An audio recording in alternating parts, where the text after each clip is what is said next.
Welcome to another chapter of In the Keep. I'm your very own prophet of the drowned god, the Motherlode, and this show is all about the world of first-person shooters, their legacies, their lineage, and the people who keep that world turning. It is the will of the drowned god Katala that we band together to frag and jib one another into oblivion for all eternity.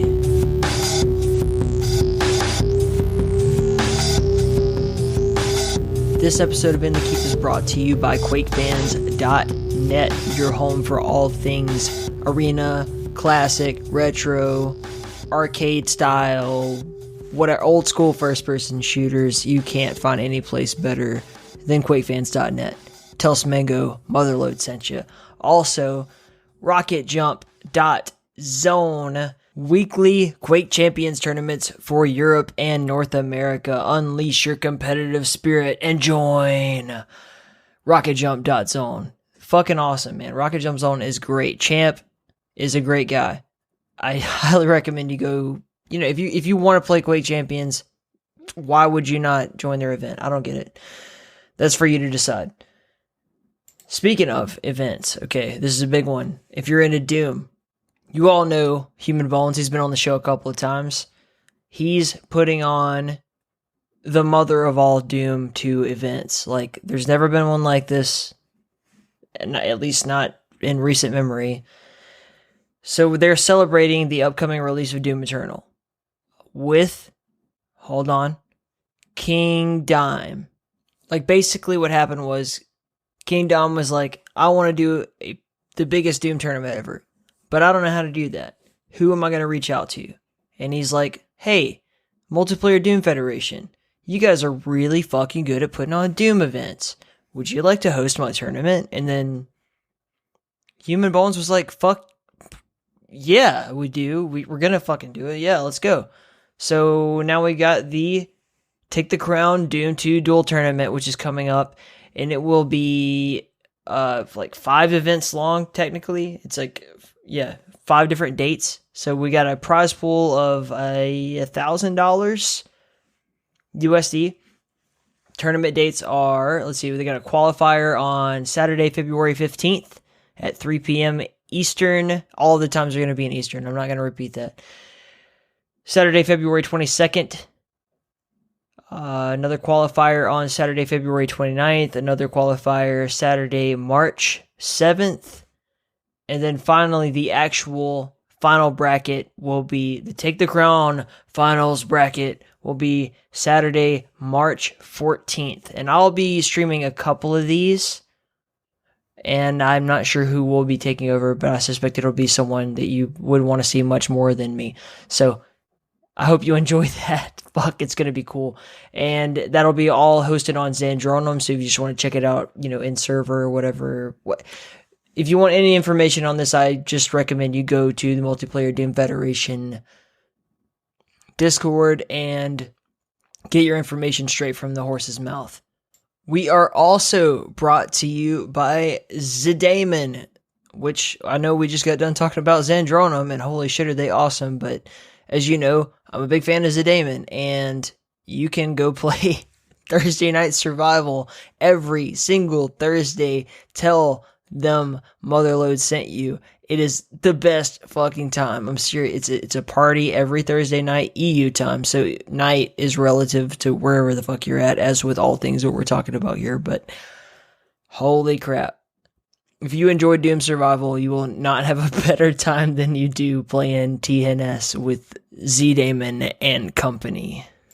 Make sure you go check out Doom is Dead Radio. That is hosted by the MDF, which we mentioned a little bit ago, but that's it. Yeah, Human Bones, do some interviewing the best people in the Doom community. You can't go wrong with it. It's freaking awesome. As a matter of fact, King Dime was a recent guest on the show, so go check that out. Also, if you just love podcasts and you love this kind of content, which I assume you do because you're listening to me ramble on about this kind of shit, I want you to go listen to Quakecast with Dump Truck and RC and sometimes JCR and just hear how amazing they are. If you're into mapping, if you're into Trench Room, if you're just into Quake, if you're just into first-person shooters as a genre, if you like listening to people who are generally fairly intelligent talk about awesome things, Quakecast is the way to go. I just go to there, tell them Motherload sent you, give them a big kiss on the cheek, and have a great time. All right, that's enough plugs. Let's get into what we're actually fucking here to talk about. We have the man himself, KillPixel Jeremiah motherfucking Fox, in the keep to talk all about his awesome new game, Wrath, Aeon of Ruin. And I have been looking forward to doing this interview for so long. He's incredible, dude. This game it delivers. And you're going to hear me babble on, sound like a fucking idiot, just fanboying out for how great I think this game is. If you are a fan of Quake, then you are a fan of Wrath, because it's built on the fucking Quake engine, and it's modern, it's beautiful, it plays so well, it's atmospheric, it's just everything that you, as a fan of this show, should be looking for, in my opinion, and I really hope that you do enjoy it as much as I do. That said, a few things to look out for in this one. So this was recorded in the middle of the day. We had both been really hopped up on coffee. I know Jeremiah is taking care of his brand new baby. So give us both a little bit of leeway when it comes to just moving around a bit. I think that we made a little bit of microphone noise that could have been avoided, but hey, that happens to the best of us. And overall, I don't think it detracts from the conversation in any way. Jeremiah was an incredible guest. He was so insightful and so generous with his just vision of what Wrath is, and telling me, breaking it down for us. I shouldn't say me. I really don't ever mean to say me on the show, because I feel like I'm here to represent us as an audience. But he was very generous with his insight into what the intention of and what the direction of and where we're going with Wrath. And if you are truly a fan of Wrath, I really feel like this is the interview for you. Like, you're gonna just sink in and relax and enjoy it, as I did. That said, the music that you're about to hear is by the great and motherfucking powerful Andrew Hulshult, 2 in a row. And he did the soundtrack for the game. It's incredible. Please support him. Go to his Bandcamp page, all that shit. Buy his stuff. Support every game that he makes. And please support Wrath. It's available now in early access on Steam. Let's get in the heat with Jeremiah KillPixel Fox.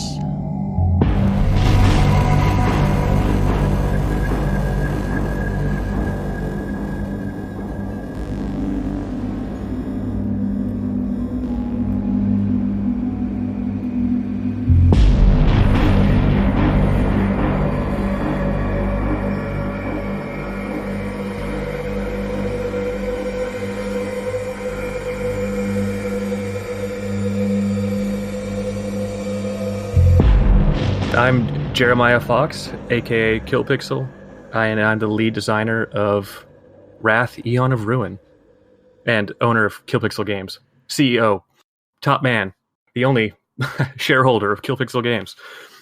I really do love the way that people get labeled CEOs. Like, I was just talking to Dave Szymanski the other day, and like Dave Oshry, right? He's the CEO of this game company known as New Blood. But like, are they they're not really, are they really a company? Because it looks like a bunch of dudes hanging out to me. I don't know.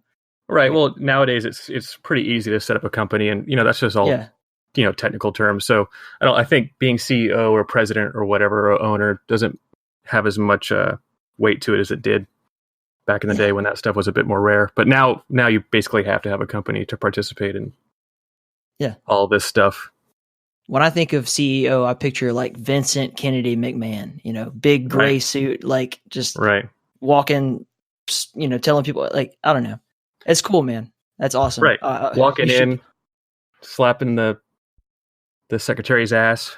Yes. Going back to the office. Dropping a Stone Cold Stunner. Exactly. Yes, exactly. Cracking open a cigar like it's a beer. No. But yeah. No, now I don't even wear pants. So fuck yeah. Yeah, it's pretty awesome.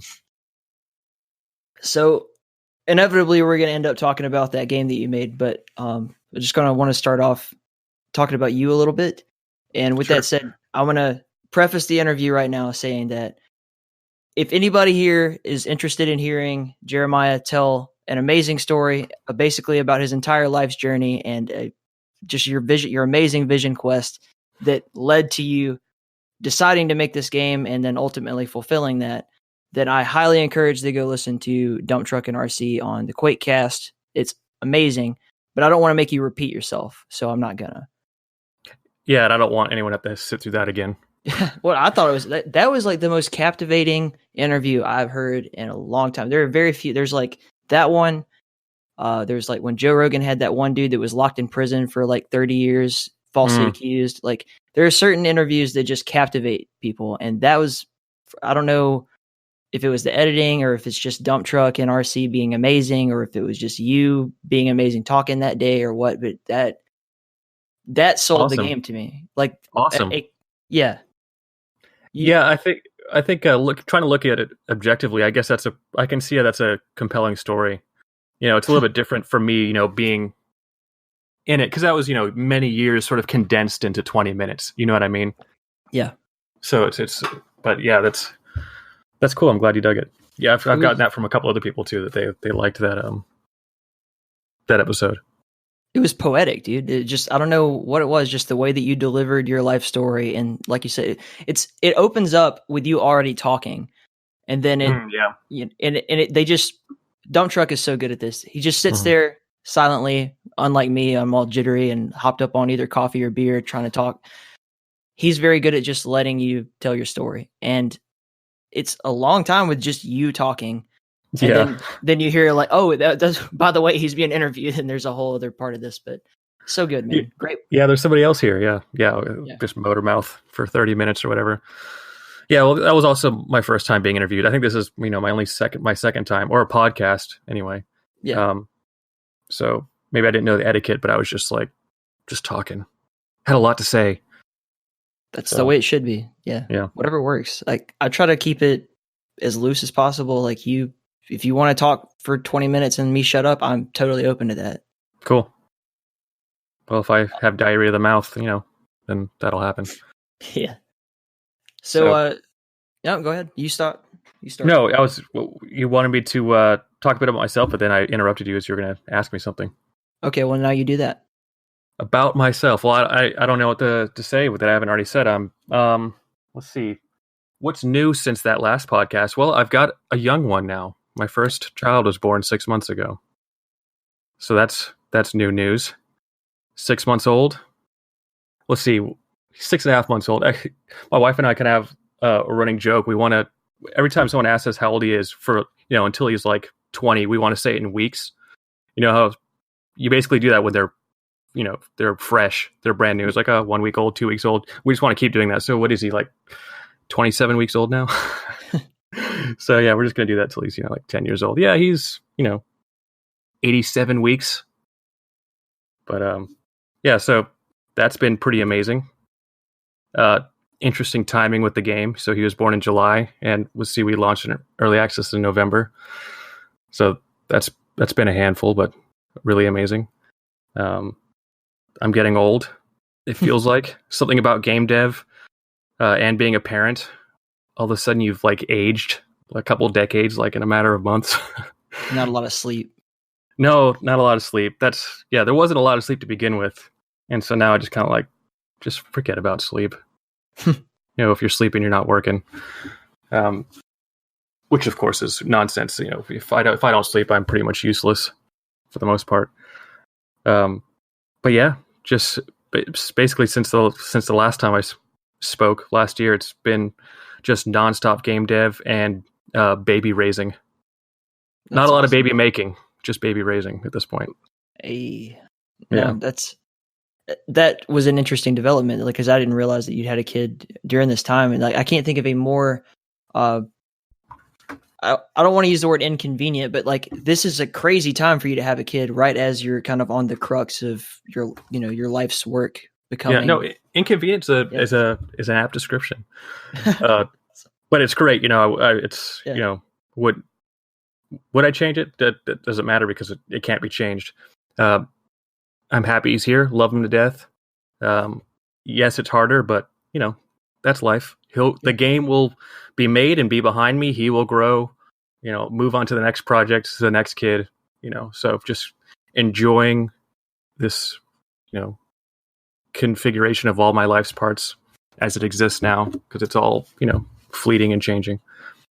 But yeah, it's a bit difficult.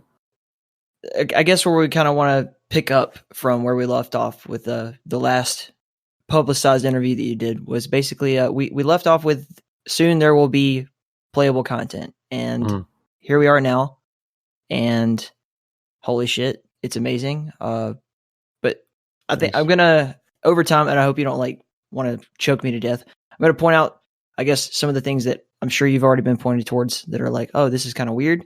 But overall, this game is everything that I could have expected, and awesome. For you to have made such a big promise, I guess I don't know what kind of pressure there is on this. The fact that you put a lot of pressure on yourself right from the get go, saying these are the things you can expect from this game, and a lot of people don't really, don't want to put themselves in that kind of position. And I think that maybe it's trial by fire, or maybe you just painted yourself into the corner and you're ready to fight out of it or whatever. But you did it, and you did it so great, man. I'm really proud of what I'm seeing come out of the Quake community. That's what's so awesome about this to me, is the fact that it's coming out of these are Quake people, because there's not a lot of love for Quake right now, and I wish there were more. That's how I feel about it. I think it's awesome that its origins is from the Quake community, and that's what I think is so appealing about it. Just to me personally, it's and also regarding criticism, lay it on me. I would say I'm the game's harshest critic. I'm just I just keep it to myself, in the team, obviously don't, go and say, oh, this is what I think is wrong with it. But yeah, we've gotten a lot of, feedback. Looking forward to hearing yours. We're still working on it. It's kind of, I'm very open to feedback, and I'm getting better at, before it was difficult for me to take feedback because a lot of it was stuff, not to sound arrogant, but stuff I was aware of. When you make a game, you're aware of every single facet of it. You know what I mean? You spend every waking hour thinking about it, working on it. So you understand, issues. And the thing with early access, which kind of sucks, is you're sending it out and you're all excited, but then there are things, it does have issues. It's still, it's not a complete game.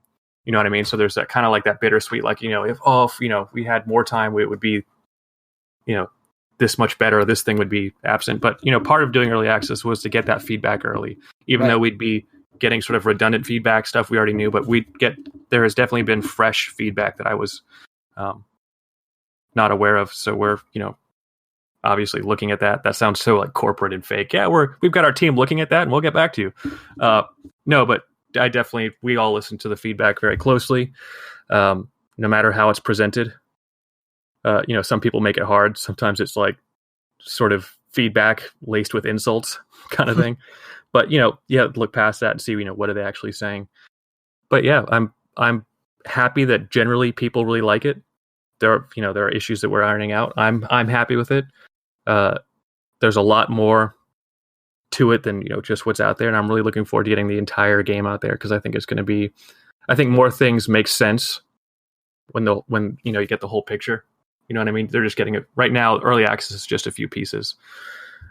Especially with the combat, the weapons and the levels. It's you have two levels, but you also want to sort of give people a slice of some of the combat, but you only have a few of the enemies and few of the monsters. So the levels that are here, they progress differently than they will with the entire game. You know what I mean? Because we kind of had to demify each level. Okay, we're going to put more enemies in it, more variety, more of the weapons. So you kind of lose that sense of progression because you're trying to kind of condense the progression, which would be sort of dispersed among more levels and just to a few.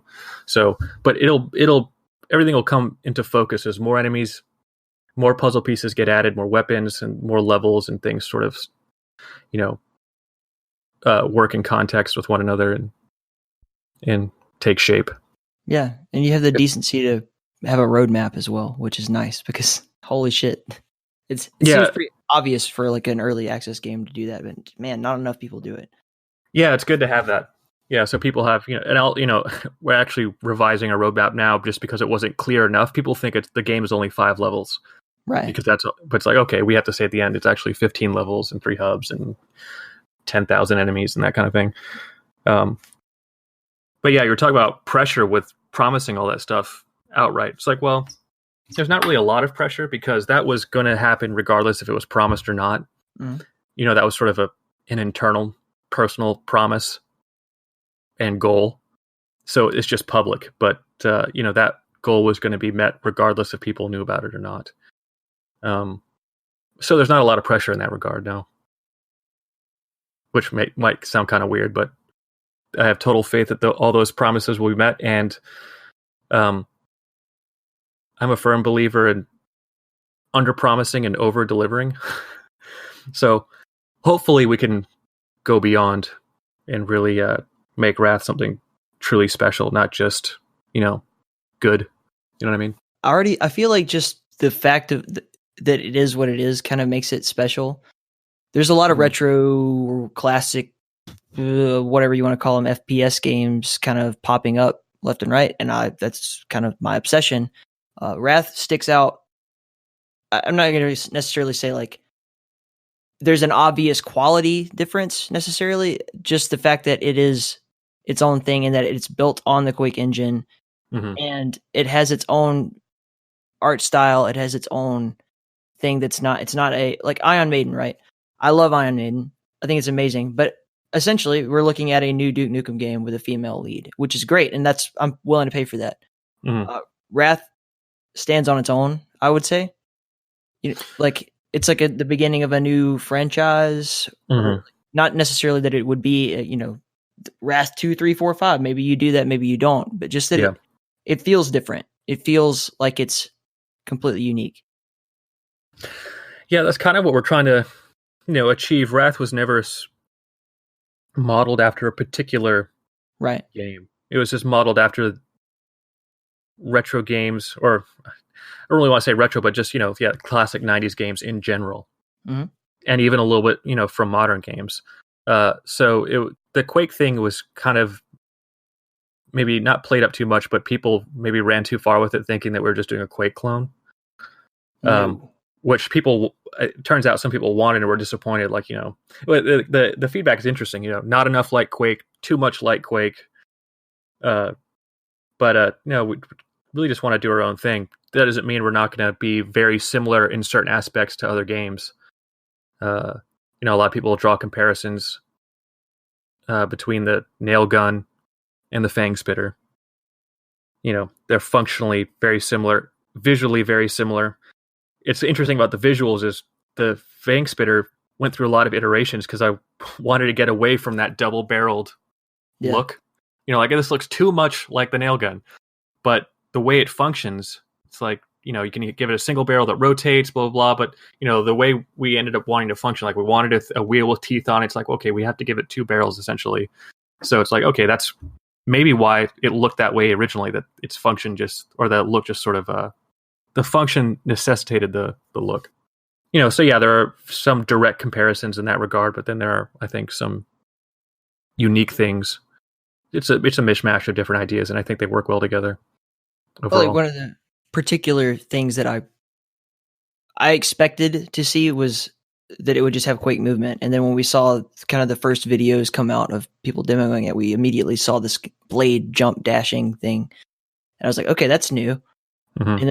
And that was like cool to watch kind of in the gameplay, but until I actually got my hands on it and everyone started to get their hands on it and I could hear people talking about like, oh, this is going to be so cool.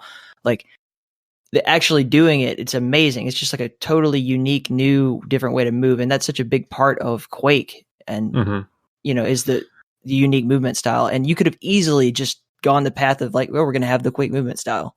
And people probably would have been okay with that. But to come up with this whole new thing is awesome. The melee is really interesting. That took a lot of time because it went through so many different iterations. Yeah. So the melee originally wasn't a movement tool at all.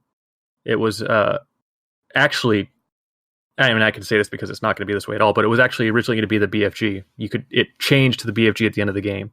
And it became sort of like this projectile weapon, and you charged it, and every time you killed somebody with it, like you lit up a rune on the gauntlet, and then you could have like a supercharged thing. And testing it just ended up being really clunky and slow and not something you'd actually use. And before it was even a melee, we went through a lot of back and forth on what kind of weapon it was going to be. Because one thing we want to do is make sure that each weapon is sort of usable in different scenarios throughout the game. Right. Was it going to be an axe like Quake? For a minute, it was like a scythe, like the Grim Reaper, like the bigger two-handed scythe thing. It's like, okay, Dusk has 2 scythes. Maybe right. we should avoid that. And then the melee basically became Doom 2016 Glory Kills. And that got prototyped all the way to the end. So, like, you could basically jump up, the enemy would highlight, it'd be magnetized, so you could actually get a lot of verticality out of it, and then you'd launch to them and then launch into a canned glory kill animation. And this is stuff that'll probably be shown later, like it's all, there's video of it and all this different testing, and that of course ended up being also slow and clunky, and we're like, we want to not take hold of the game for the player. Right. We want them to be free, and like, getting them locked into these animations and making it magnetized, and you have to wait till things highlight. It's just too constrained. So, let's just make it a lateral rocket jump and make it strong, so it just jibs things when you slice them. And then that's where that came from. Man, I'm glad that you went with that and not the just glory kill thing, because yeah. That might seem obvious now talking about it, but you'd be surprised. Like this, there are so many aspects of this game, and I think just games in general, that change drastically. Like, I'd rather just try a bunch of different things, and then just see what kind of works. Because a game has so many different moving parts that something might look good on paper, sort of like the original Melee idea, and then in practice it just sucks. Whereas if you were to describe the Melee now, like on paper, okay, a lateral rocket jump, it's strong. You might not realize that that's pretty cool until it's actually prototyped. You know what I mean? Yeah. So we just try a bunch of different things, both mechanically, visually, and just, we do a lot of iteration, which might be surprising to some people, given that it's indie and, retro and all that kind of stuff. People might have this idea that you just kind of make it and put it in. No, we've dumped a lot of stuff. Enemies have been remade from, the ground up, like remodeled, repainted, reanimated, new AI, that kind of stuff. So trying to, reduce that going forward now that it's a little more in focus. This was more toward the beginning when we were really still kind of feeling around. But yeah, not afraid to trash something if it's not working. We've done that to entire levels. But you got a pretty amazing support group, I would assume, with 3D Realms and Frederick and everything, kind of helping you, like, guide you towards where, and not necessarily. I don't want to say like they're telling you what to do or anything like that, because I don't think they are. It seems like they're kind of like helping you achieve your creative vision, which is something very rare to find in any publisher, and that's amazing. And no, yeah, they're very supportive, very helpful. Actually, the Melee as it is now sort of spawned out of one of Fred's suggestions. So we were doing the BFG thing and it wasn't working. He's like, well, let's try the glory kill thing.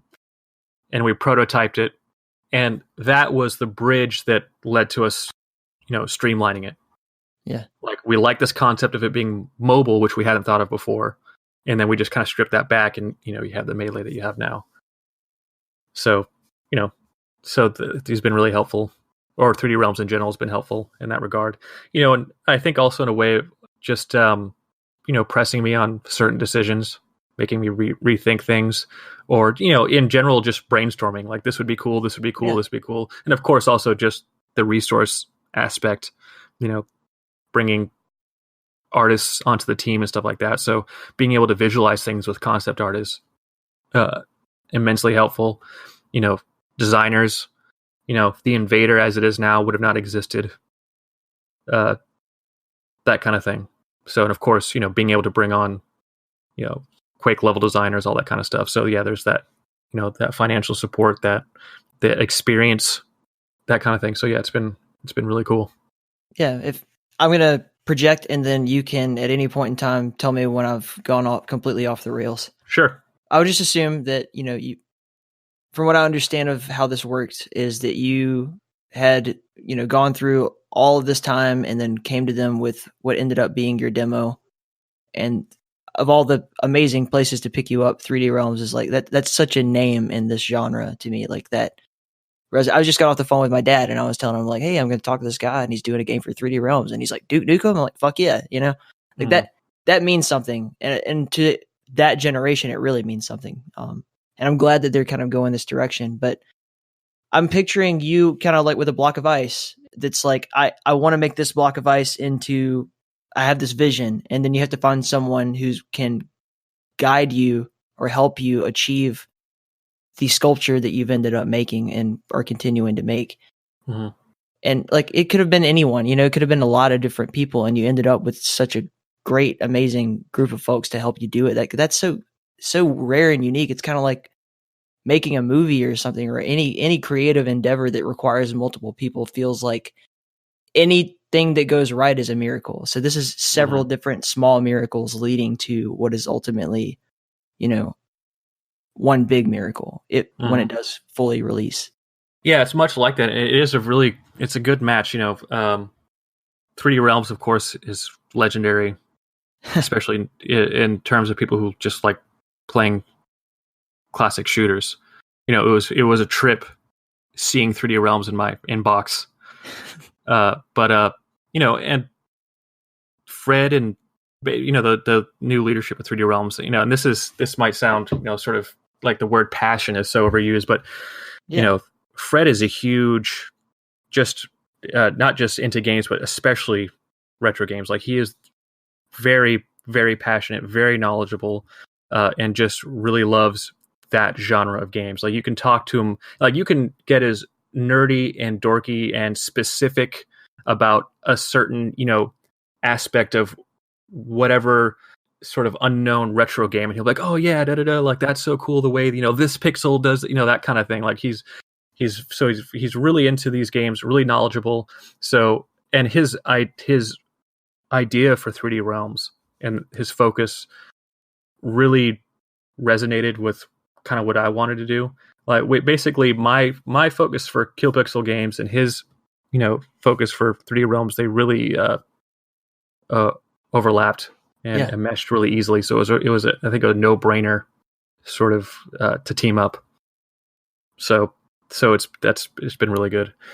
And like I said, there's that all that previous experience and interest and passion in this kind of thing, but also this sort of respect and understanding of artists and people who are making a game. So like when I need people to back off kind of thing, like there are too many cooks in the kitchen, it's like totally get that, da da da. Or if I'm like, I need help doing this, or I can't, this is a something I'm not able to visualize or whatever, it's like, well, here's all our great concept artists and here's my 2 cents, and we'll let's bounce this around, that kind of thing, and brainstorm. So it's been really good. That's amazing, dude. I'm just so psyched and happy for you, like in that regard. Yeah, thanks. Yeah, it's been great. So couldn't complain. And I've actually been thinking about what would Wrath look like with, if I was just on my own with a different publisher or studio or whatever. And I, because it would still be Wrath, but I just look at how things have changed being with 3D Realms. Like for example, Wrath as it is now with a hub system and a journal and all that kind of stuff was what I had originally in the game document. And it was, I realized, not having made a game and, or really any experience or really any knowledge, I was like, this is way too much to do. Like when you really think about, like it might seem easy on the surface, like, oh, it's just a hub, but even that just presents a whole bunch of issues, design wise, technical issues. It's like, okay, I'm just going to make it basically I'm just going to strip all this away. No journal, know this, know that,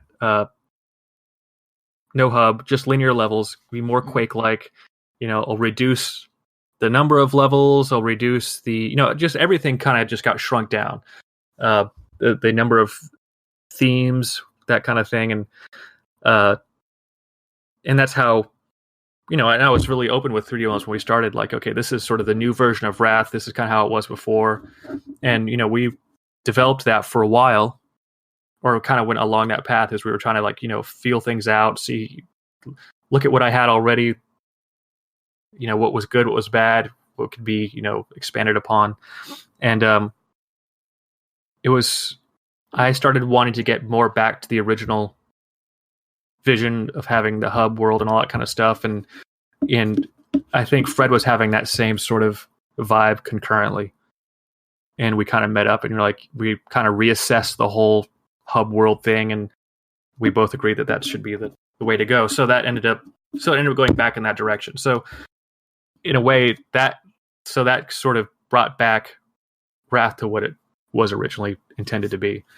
Yeah. So and we just made it bigger and better. So if I was on my own, Wrath would be very much smaller in scale, be more like a Quake clone in that regard, a little more safe. But now that I actually have like a support structure, Wrath can be more fully realized. With the hubs, you just got done talking about a little bit. I really like that aspect of the game, and I did want to kind of draw a comparison. It kind of felt like this was going to progress, maybe like a Crash Bandicoot game, like the third one, if I remember correctly, where it's like you can play the levels in any order that you want. We've already started to see that in the demo. We have 2 levels currently playable. That is really interesting, and I wanted to ask a series of questions about how this works. Okay. So, first of all, what I love about this game in particular, this is something I wrote several people about, like the day of me playing it for the first time, was like, I love the level design in that it feels like it's very gently steering the player to where you want to go, but it also doesn't feel linear at all. And that is an amazing accomplishment. Is that your work? Like, who's doing that? Yeah, that was we were really conscientious of that aspect from the get-go. Basically, the idea is the overall structure of the level is linear, but it's sort of made up of some like basically loops that loop back on yourself. So like you'll enter an area, like a main sort of room or area, and then it has these pathways that will branch off and just circle on back. So it's basically a series of pseudo non-linear areas, if that makes sense. So the overall progression is linear, but there are some branching paths and things like that. And we didn't want to be, obviously we didn't want to lead the player by the nose either. There was that sort of that exploration aspect, it lends itself well to the hub system and all that kind of stuff. So we just wanted the levels to be a little bit more organic, a little bit open. The hub itself, some people find it to be confusing or getting lost. They get lost or don't know where to go. But, I'm okay with allowing the player to not sort of have a waypoint or compass for a minute or two. I mean, they ultimately can't get lost. The hub is a closed area. You have to walk around for like 30 seconds till you really can just walk out the main cave, look to your right, and there's a portal. So there's already one way to go. So I'd rather the player explore and discover things themselves over the course of a few minutes than immediately enter a space and have an objective marker kind of thing. Whether it be like an overt, like actual waypoint kind of thing, or just maybe having the environment overly direct to player. I think it sets like a tone and an atmosphere, just for exactly what you just described. It's like you can't get lost. It is a closed area, but it feels like you can. And and I know that you kind of see it from, you made it, so every nook and cranny and corner of it. But like the player experience, at least from my perspective, was like, I'm not lost, but I feel like I am. Like it's a tone, and it's really, I don't know, it's like artistic. That's kind of the whole tone I get from this game, is it just feels atmospheric in every way. Yep, that's absolutely the plan, and I'm glad we're succeeding so far. It's maybe, I don't want to say meta in that way, but it's definitely an indie game in that we can kind of get away with not, giving you a screen prompt every time you come up to something that's interactable. Right. And I think that it's important to value, of course, value a player's time. You don't want to waste their time, get them lost, and that kind of thing. But you also want to value their intelligence and allow them the opportunity to explore and discover and figure out things themselves. So it is a balance. You don't want to be unfair or obtuse, but you don't want to be obvious either. So we're still kind of figuring out that balance, but I think we're on the right path. With what I was saying earlier about how the levels feel non-linear and how the hub, you can kind of visit them in different orders. With that also comes that there are these chest-looking things that are kind of sitting around, and I'm getting the feeling that there's going to be some replayability as well. Like go back and like as you acquire new upgrades and items, you'll be able to kind of like open up new areas or like acquire new things. Okay. Yeah, there's going to be some interlevel stuff that can, we're looking at that, how far we want to go. Because you don't really have a player upgrade system. Right. Like you can get artifacts, but you don't necessarily learn abilities. But we'll probably have interlinked stuff between levels.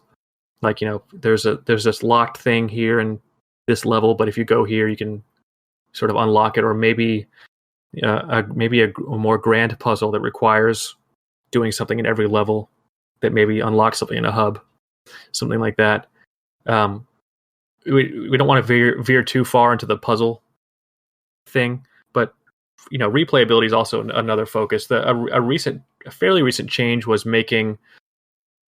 So the way the hub system worked originally was, so you had the hub and you had all the portals, but only 2 were unlocked at a time, or 1 or 2, and then you had to go in there, find something called glyphs or keys or something like that to unlock other portals. Right. So you had basically this linear contrivance in a open world non-linear setup, which is the hub. So that was kind of weird. It's like, okay, well, how about we just make them all unlocked, and you can play them in any order, and the difficulty scales with whatever you're already played in. So that means each level we had this this non-linear system with this sort of this linear contrivance which was locking portals. So it's like, okay, let's just make them all unlocked, and then we'll just scale the difficulty dynamically. Of course, that sounds easy on paper, but that's actually pretty challenging. But so replayability should be totally maxed out, because I'm not great at math, but you can play each hub very differently. You know what I mean? So, and then of course you've introduced the actual difficulty settings as well, which change the configuration of some of the monsters, some of the items, and then you have that in conjunction with what order you're playing a level. So it's going to be super, super replayable. That is fucking genius. Yeah, it's a design challenge, but I think it's cool. I don't know of a game or an FPS that does that. I'm no doubt they exist, but I can't think of one off the top of my head. But yeah, so that was a fairly new addition. But yeah, it solved the problem of being linear. It's like, we have this great hub. Why are we making it linear? But also, makes it replayable. For me, when I like a game, I play it over and over and over again. Like if I really like a game, I try to not play it too much. Like System Shock 2, for example, I'll play that like once a year. You know what I mean? Just because I don't want to get burned out on it all the time. But I revisit games I really like. I replay them often, and it gets every time you play it, you lose a little bit of that freshness.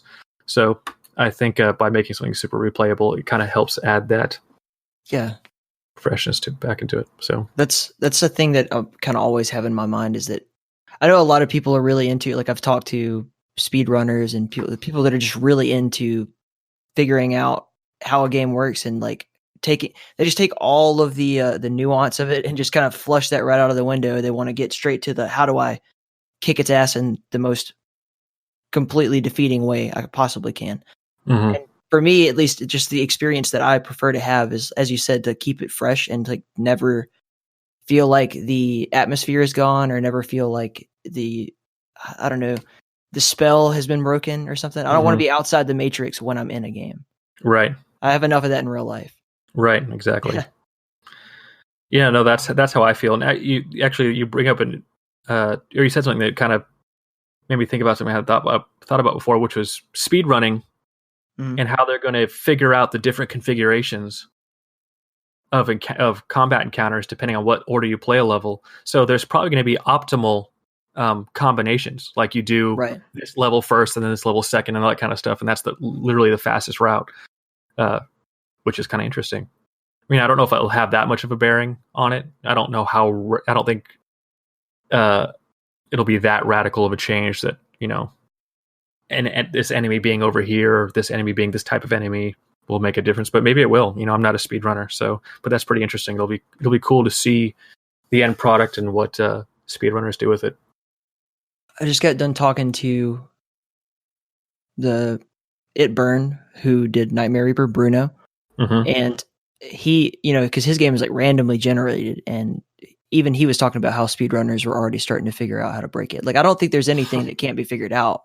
They'll definitely figure out how to just boil your game down to the simplest, most linear path that they can, and that's great. I'm glad that exists.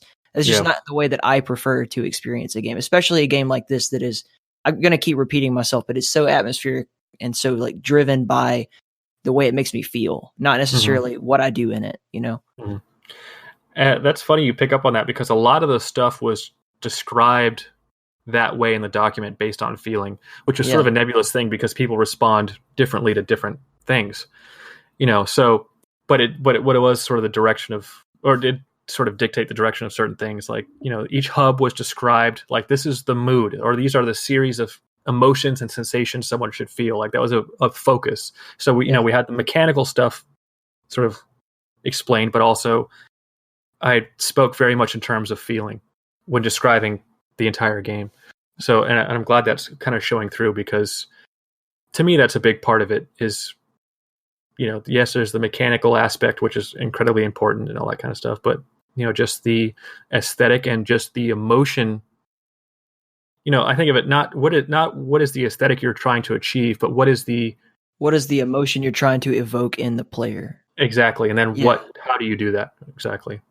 I think you and I are birds of a feather, man. I think we have that same, like if we're four lenses, probably a little orange, little blue in there that gets hidden behind something else. I'm not sure, but yeah, it sounds like we're speaking the same language, which is an unspeakable language in a certain way. It's impossible to express a feeling in words. And ineffable brothers. But you did it in a fucking game. That's what's so fucking cool about this game, to me at least, is just that the level design, even like just getting on that little bit of a tangent we did about it. It got too much. I don't want to know anymore. I don't want to know. I just want to feel the way it is. Yeah. Well, there'll be some surprises and new things. You know, like I had said before, each hub has a specific focus. You know, even thematically, you know, like emotionally, you know, what kind of feelings should the player feel overall? And so for the first hub, it was overall was sort of like somber, mysterious, kind of sad, a little, you know, little anxiety because it's kind of, you know, some scary stuff, but mostly just sort of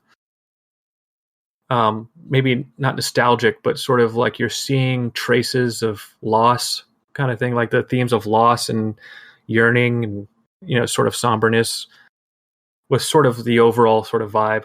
Everything's just sort of, you know, fairly dilapidated, just traces of, you know, life and death, you know, tombstones, you know, the classic stuff, but, you know, darker, but still there's some pretty stuff too. Like it's not just grim and gray. Right. You know, there's stars and planets and clouds and plants and water and snow and stuff like that, but it's just sort of melancholic, sort of morose. And then, so that's sort of the overarching theme for that hub and all the levels within it. And each level will have sort of a different focus within that. And then, you know, later hubs will have, you know, some of those elements, but those will be turned down. And then other elements that I haven't mentioned here, and I won't, just to keep it as a surprise, will be, so there'll be fresh feelings for everybody. Yeah. Amazing. Each hub. Yeah. So, and I think it'll be cool. I'm really looking forward to the second chapter. I think that's going to be. I think people are really going to like it. What a coincidence! Me too. It's going to be sweet, and the third one, they all have these different focuses and mechanical focuses too. Yeah. Some people talk about the game being easy. Of course, when we first shipped, there was a bug that all the damage was 50% of what it normally should be. Tiny oversight. But yeah, people talk about the game being too easy. It's like, well, it's, the first 2 levels out of 15, half the enemies. So there will be, mechanical focus changes as well, and combat will be more demanding of the player. I feel like there was a response from a lot of people who played it right when it came out that like, oh, that's it? It's over now? Like, I'm done? Because, sometimes people miss that it's early access. For me personally, I was just kind of so lost in like the way that it made me feel that I didn't realize what I was supposed to be doing. So I, would kind of like run through a level and then I would forget that I was even looking for a key. And then I'd run around for a while and then I'd be like, oh, I'm going to go get that rune thing. And then I go back and I didn't know what to do with it. So I went to the next level and beat it. And then I come back and I'm like, all right, I guess I should do the next thing. And then I ended up finding, I didn't even know, there was this area that I was supposed to go take the runes to and stick them in. I found that and then bam, you're done. I'm like, oh fuck. Like I just got so wrapped up in what I was doing that I forgot what my goal was, that it ended up coming very suddenly to me when it was over. That's often how I play it. I often play games just to sort of absorb the atmosphere. I know Doom 3 is a contentious game, especially among retro shooters. I love it Atmospherically. Like I still walk through it all the time and just look at stuff. I like dark, broody games. I love, games like I mentioned earlier, like System Shock 2. I like just dark, scary games. Especially, Doom 3 to me is great because it just feels very real. I like the way it makes me feel. I like the atmosphere. I like the claustrophobia. Strip it away to just its mechanical elements. Yeah, you're just in a corridor clicking on things, shooting things, and they're not really challenging. But that's sort of like the secondary thing to me for that game. Of course, with Wrath, we're really trying to do both. Like I really like the classic Doom games where it's basically, real-time 3D complicated chess. I just love the mechanical demands on the player of the classic Doom games, especially Plutonian Experiment. I think that's masterfully crafted. But, can we do something like that, but still have a setting that's atmospheric and interesting and detailed, but not noisy and doesn't interfere with the gameplay or the actual mechanics of the game? And we'll see more of that later in Wrath, because with this early access and especially just the first hub, it is much more leaning more heavily on the atmosphere, and the combat is sort of an introduction. Have you seen people that do like these no enemy mods where they kind of take a game and just they remove literally all the enemies so that they can just walk around and appreciate the atmosphere of it like that? I have not seen that. No. Yeah. They do it with like Dark Souls or, like anything. You could do, apparently you could do this with whatever you want, but like, yeah, they literally do that just so they can kind of walk around and explore the world without having to worry about everything else, which, I mean, I don't necessarily want to do that, but I get why the desire is there. As you said, it is nice to just soak it in. Right. And, and for games like that, that are really atmospheric, for Doom 3, for example, like I think the combat's fine because to me, that game's strength is the environment, the atmosphere. Right. And if it was super demanding mechanically, I think it might step on that a bit too much. So I think it's a fine balance, games like BioShock, I love just walking around and, hearing all the water and looking at all the pretty art and listening to story logs and stuff like that. But, then of course, sometimes I just want to kill stuff and I play, a Doom WOD or something. But yeah, it's definitely, it's an interesting balance. Yeah. I mentioned I was going to bring up, I'm not trying to point out anything like say to make the game look bad, just some things that continually kind of go for it will come up. One of them was everybody was bitching about the enemy AI. They're kind of dumb, especially the big floaty guy that's just a giant mouth. Oh yeah. Like, he would like follow me to an opening and I'll just back up and just watch him. Like, yep, you can't come in here. Get stuck. Yeah. Yeah. Yeah, the AI is, it's a tough nut to crack. We're cracking it. We're working on it. The thing is so why this is happening? Mm-hmm. It's Quake. The game is ultimately just Quake. Now, AI worked a little bit better in Quake. It's functionally a little bit different. But if you really strip away the levels in Quake, you're basically in boxes. Mm-hmm. Boxes are pretty easy for enemies to navigate. There are fewer enemies in Quake per given in a certain area, so it's easier to have an enemy traverse a single enemy in a single room, and it can traverse it pretty easily. But when you have all these different enemies of different sizes, some walking, some flying, and they're on terrain, there are props like big trees and tombstones, it just gets hung up. Each enemy is a box. We don't have different hit boxes. Every enemy is just a box. Right. And so it's easy to get snagged on corners and stuff like that. Like in Quake, vanilla Quake, enemies don't know that there's like a wall in front of them. They just kind of keep walking and get stuck. Like they don't really have a sense of their surroundings. Now, we tried stuff before that was just too performance heavy, where AI was a lot smarter. Like it was basically sending out traces all the time and knew exactly where a wall was and all that kind of stuff. But with the size of our levels and the amount of enemies, it basically slowed it to a crawl. So yeah, we're definitely working on the AI now. We're working on basically it's a level design side, being more conscientious of encounters, what enemies to put where.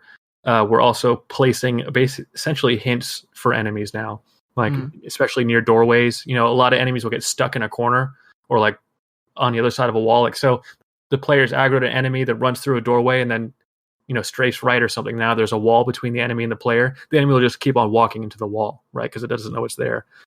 So one of the things we're doing is we're essentially placing hints all over the place. So if an enemy walks into the wall, he'll turn and go to the doorway kind of thing, or go somewhere else or see where the player was last, that kind of thing. So yeah, enemy navigation is pretty weak right now, but we're on top of it. Dope. So the other complaint, not really a complaint, but just like something that bothered me at least, and I think a few other people, and I think you addressed this in the first patch that came out, but people were having issues with the artifacts, and in particular the soul tether and how it worked. It wasn't exactly obvious, to the player what they were supposed to do with these things. Can you get into that a bit, like how that ended up being the way it was and how it is now? Yeah, that was a number of things. With early access, some things I was like, this will probably change, but I want to see how it works out. That might sound terrible, but it's just like, okay, let's just test this design, because it's we can't really test it in our closed little thing. So like, let's just really see how it goes. I kind of had a hunch the soul tether was going to have to be removed from the artifact menu. One, because you're using it so often, it's clunky to go into the artifact menu every time you want to save. One thing I didn't quite get until I saw people play was they forgot to save because they didn't have a reminder. I'm like, okay, so if we move it onto the HUD, it'll also function as a reminder, right? And it'll have the indicator of how much they have, So that was sort of a no-brainer. Another thing is, I was talking about not being intentionally obtuse. I think we in the early access we maybe are a bit wanting on screen prompts. Like, yes, there's a screen prompt for the artifact and that kind of stuff. I saw some people not figuring out, or they weren't able to figure out how to open a switch or use a switch, for example, to press E. My fallback was, okay, the manual should be in the journal, just be integrated into the game. But, people didn't think to look into the manual. I thought maybe people would do that to find a keybind. So I think one of the concessions we're going to make is we are going to have a screen prompt once for every single mechanic, whether it's use or whatever. So the first switch you see, there will be a use prompt. Like, this is, E is use. Same thing with crouching. The main thing that I think really escaped people is you can crouch at the top of your jump to reach higher levels, or a space you wouldn't otherwise be able to reach, much like Half-Life and Counter-Strike, gold source games, basically. So there are ledges and stuff that people try to lunge onto when you can just jump and crouch. So there was no crouch prompt in early access. And the thing with the full game though is it's actually going to have a whole start level before the hub. That's basically going to be a tutorial, a very brief integrated, like, you walk through this thing. Here's a fallen thing you have to crouch under, just the basics. A Quake tradition. Yeah. Let's do it. Yeah, basically. But, and I think there's going to be more explanation on how artifacts work, and we'll probably have it to where, once you use it, you kind of figure it out. But I think people are reticent to use artifacts because when you collect something, it automatically triggers that hoarding mentality. Right. You know what I mean? I don't want to use this until I absolutely have to, which is kind of funny because artifacts were a response to in-game or like power-ups you pick up once, like in Doom, for example. Like Correct. when I was playing Doom 2016, I would never pick up the Megaspheres or anything like that. You know what I mean? I'd keep waiting until I really needed it, and then all of a sudden the encounter would be over, and I'd pick it up and it'd wear out before I even, found another enemy. So it's like, okay, if we can just make everything use it when you want it, we can avoid that problem altogether. But now people aren't using they're the same. It's the same problem as carrying over. People are just hoarding it. So, so it's like, well, now we got to make it hard enough to where they got to use their life siphon, that kind of thing. Instead, they just die. So, that's still another nut that's hard to crack. We're figuring it out. I'm not sure I even answered your question. No, but it led me to another thought too. And yeah, I remember starting off the conversation, I said something akin to how it seems like you enjoy painting yourself into a corner. Every time you make a decision to do something, like contained within the statement that you just made, right? How you're like, okay, if I change this thing, or if we make the decision to have these in a menu rather than be a one-time use type thing, but then that triggers the hoarding mentality. Like you've already gone on 3 or 4 different tangents of like things that you're going to have to compensate for later. You know what I'm saying? Mm-hmm. First of all, go ahead. No, you go ahead. It's amazing that you thought of that. The fact that you said the sentence that triggers the hoarding mentality. It's important, I think, that you recognize that, because a lot of people don't recognize that at all. That is something that I struggle with tremendously. Like there's a recent video of me playing Quake with I don't know, JCR, right? Mm-hmm. Yeah, so I was playing one of his maps, and he kept making fun of me because I would default to like an easier weapon. Like I would try to use the nail gun and never use my rockets because I'm so into that. Like I do not want to waste my good weapons or my good ammo or good items or anything like that. So yeah, it's actually, that's a lot of things that you're having to balance and just manage there to achieve the vision, I guess, that you ultimately want to. Right. And one thing to keep in mind is there's no perfect answer for anything. Right. There are so many different people, so many different approaches, mindsets, that you can't, there's not a perfect answer that solves all problems. It's sort of like, what works best in the game and what works best for the most people, and how can we mitigate any lingering issues. One of the reasons there's a cap on how many artifacts you can have is it does force you to use them eventually. You know what I mean? Like, okay, I know there's a life siphon back there. I'm maxed out. That means I can use this. If you're like a super hoarder, like, okay, I can use this one in this next engagement and then go back and get it, and I'm maxed out again. Also, that's the reason, and also just for balance reasons.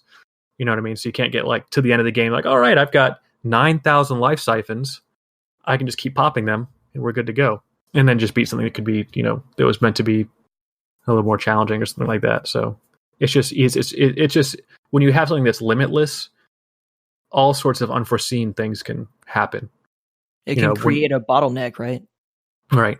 So by putting limits on things, it's a little bit more controlled, and you have it lessens the number of sort of tangent scenarios. As you said, with carrying the life, if you were able to just carry them all until the end and then keep popping them right at the end, that would potentially ruin the final encounter or whatever it ended up being that you're doing. Right. It won't feel as difficult if you've just hoarded up all your weapons to the end of it. Yeah. Or may not just be as fun. Like, imagine if you could just keep on popping cruel aegises all the time. Like, I have a 10 health, but I'm also invincible for 40 minutes. Well, to me, that's not fun. as a player, I'd be like, oh, that's kind of lame. But but some people might like that. It's like, oh, that should be my reward for not using them for 15 levels or whatever, that kind of thing.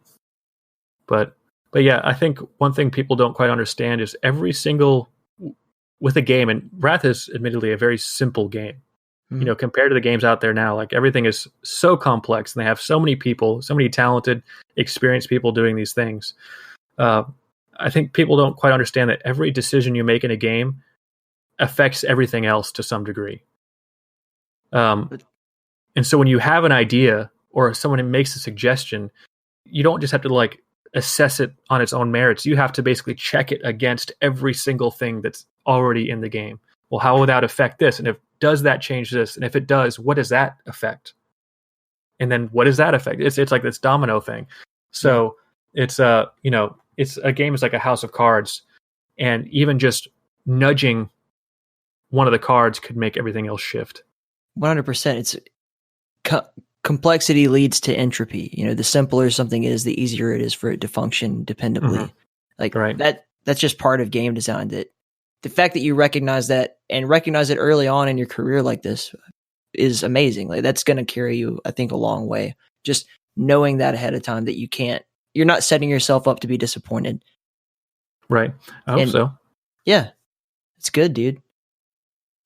Yeah, definitely looking forward to doing games beyond Wrath.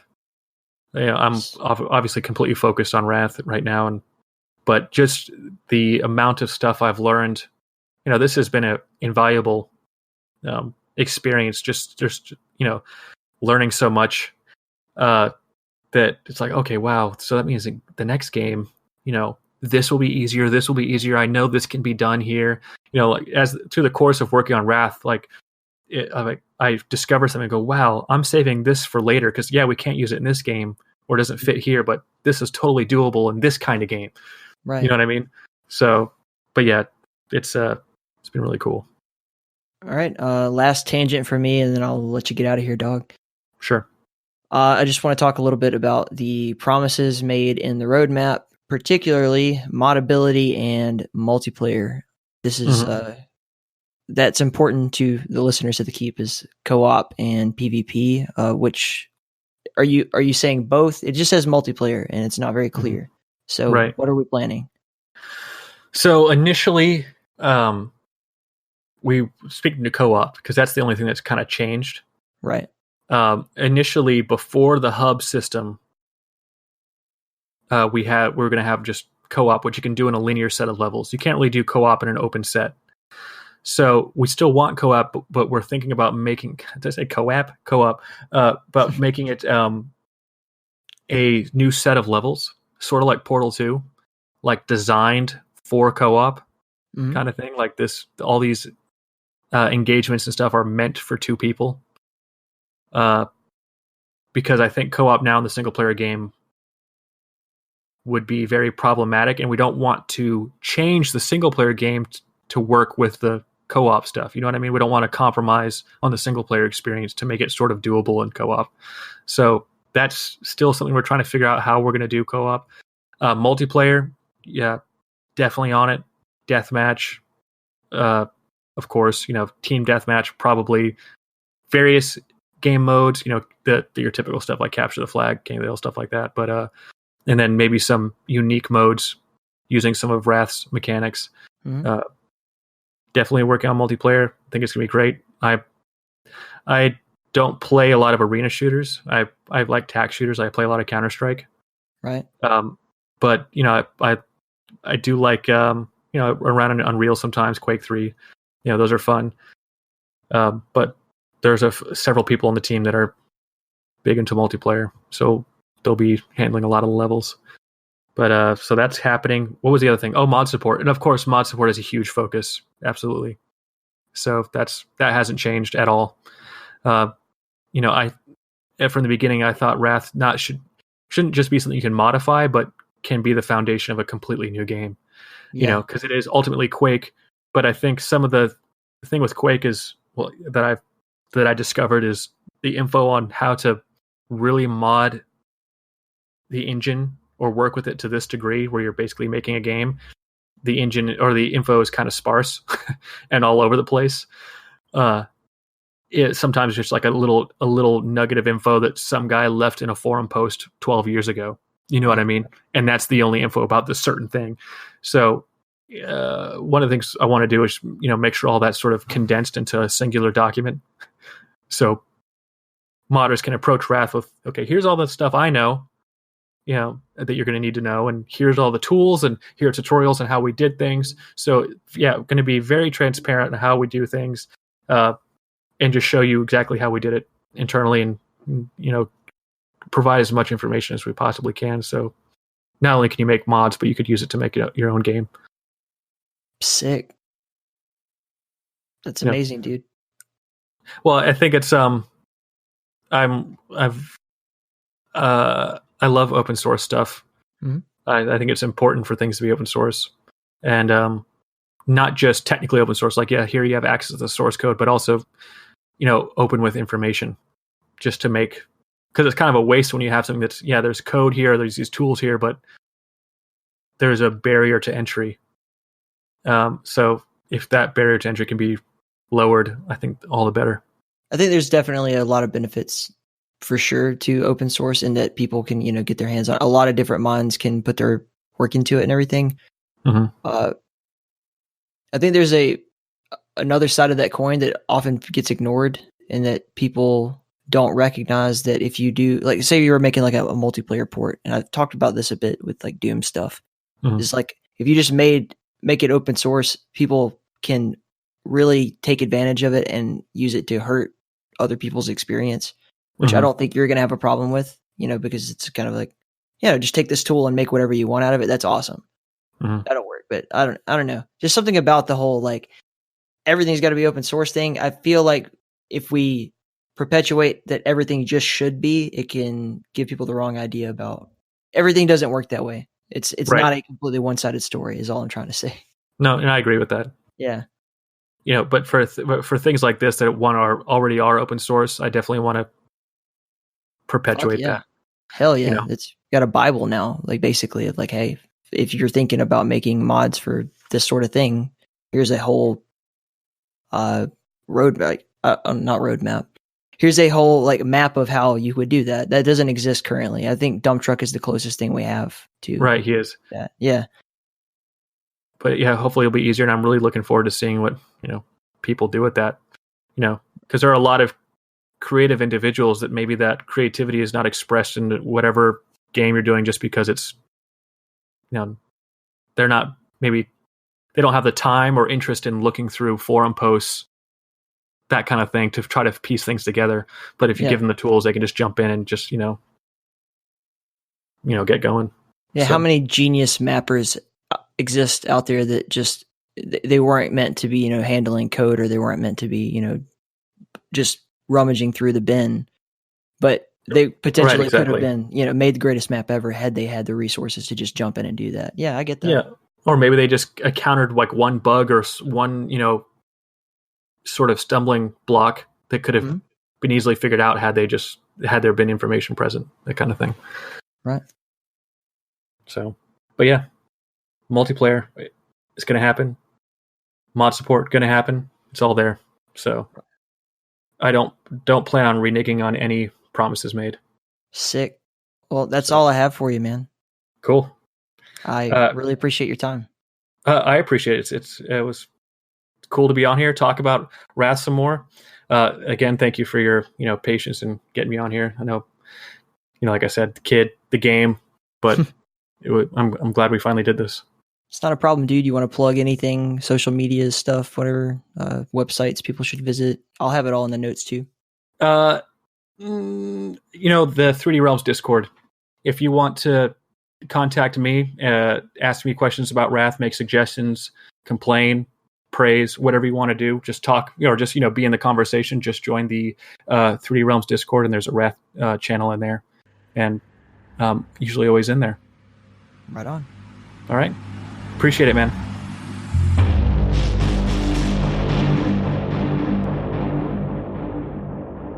All right. Like I said, go check out Wrath, Aeon of Ruin. It is available for purchase in early access right now. You can get it on Steam. It's amazing.